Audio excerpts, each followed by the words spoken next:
अस्सलाम वालेकुम वरहमतुल्लाहि वबरकातुहू। हर एक इंसान का अंजाम मौत है। आज जो ज़िंदा है कल उसके लिए सिर्फ़ एक कफ़न होगा और एक तन्हा कब्र। आज हम बात करेंगे उस पहली रात के बारे में जब इंसान ज़मीन के नीचे होगा, अकेला, बेसहारा, सिर्फ़ अपने अमाल के साथ।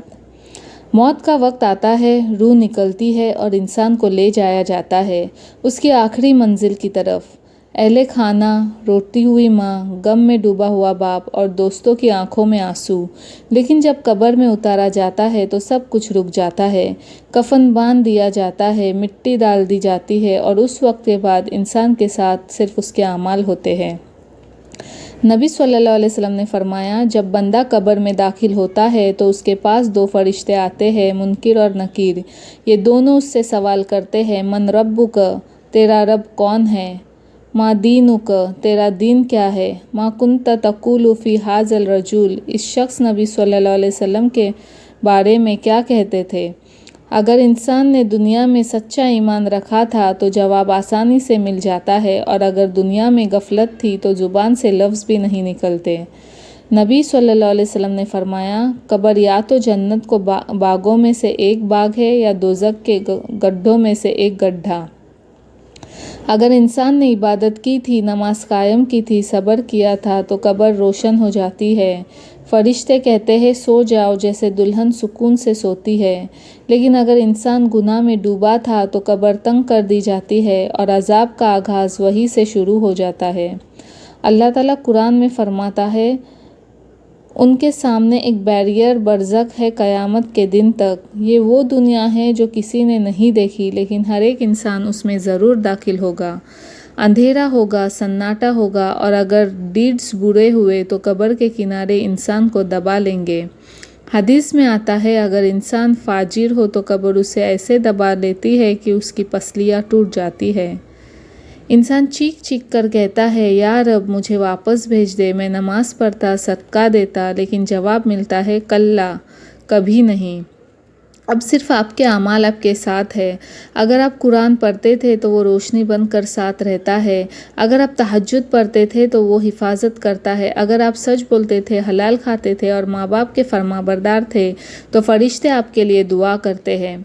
आज हम जिंदा है, कल हो सकता है हम इस दुनिया में ना हो। आज वक्त है तौबा करने का, माफ़ी मांगने का और सच्चे मुसलमान बनने का।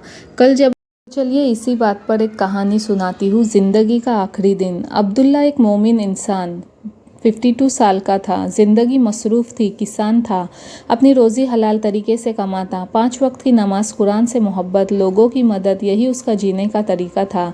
एक दिन धूप ज़्यादा थी। अब्दुल्ला खेतों में काम करते वक्त अचानक गिर गया। लोग दौड़े, पानी दिया, लेकिन उसकी सांसें रुक चुकी थी। उसके होठों पर आखिरी लफ्ज़ था, ला इलाहा इल्लल्लाह। उसकी रूह निकल चुकी थी। घर वाले दौड़े, जनाजा तैयार हुआ, लोग जमा हुए। इमाम ने कहा, ये बंदा नेक था मगर कब्र में सिर्फ अमल के साथ होता है। कब्र में दफन के वक्त उसकी माँ रोती जा रही थी, मेरा अब्दुल्ला अकेला जा रहा है, या अल्लाह। ज़मीन बंद कर दी गई, लोग चले गए और अब्दुल्ला एक नई ज़िंदगी में दाखिल हो गया। कब्र में पहला लम्हा आया, अंधेरा था, लेकिन रूह जानती थी कि सब कुछ शुरू हो गया है। 2 फरिश्ते मुनकिर और नकीर आए। आवाज़ रब वाली थी, लेकिन अब्दुल्ला ने दिल में सुकून महसूस किया। वो तीनों सवालों के जवाब देता हुआ और सच कहा और फरिश्ते बोले, इस बंदे ने सच बोला। फिर कब्र को फ़र्क कर दिया गया। जितनी आँख देखती थी रोशनी थी, सब ज़मीन थी। एक दरवाज़ा खुला जहाँ से जन्नत की खुशबू आ रही थी। एक रोशनी सी शख्सियत उसके पास आई। अब्दुल्ला पूछता है, तुम कौन हो? वो कहती है, मैं तेरी नमाज़ों का नूर हूँ, मैं तेरी कुरान की तिलावत हूँ, मैं तेरी तकवा हूँ। अब्दुल्ला के चेहरे पर मुस्कुराहट थी। कब्र जन्नत के बागों में से एक बाग बन गई थी। मौत दूर नहीं, हर पल करीब आ रही है। जो बंदा हर वक्त आखिरत को याद करता है उसकी दुनिया भी आबाद होती है और आखिरत भी। कब्र में पहली रात ऐसी होती है जहां या तो जन्नत की रोशनी मिलती है या दोज़ख का अंधेरा। अब फैसला आपके हाथ में है। आज सोचिए, कल मौत सोचने का वक्त नहीं देगी।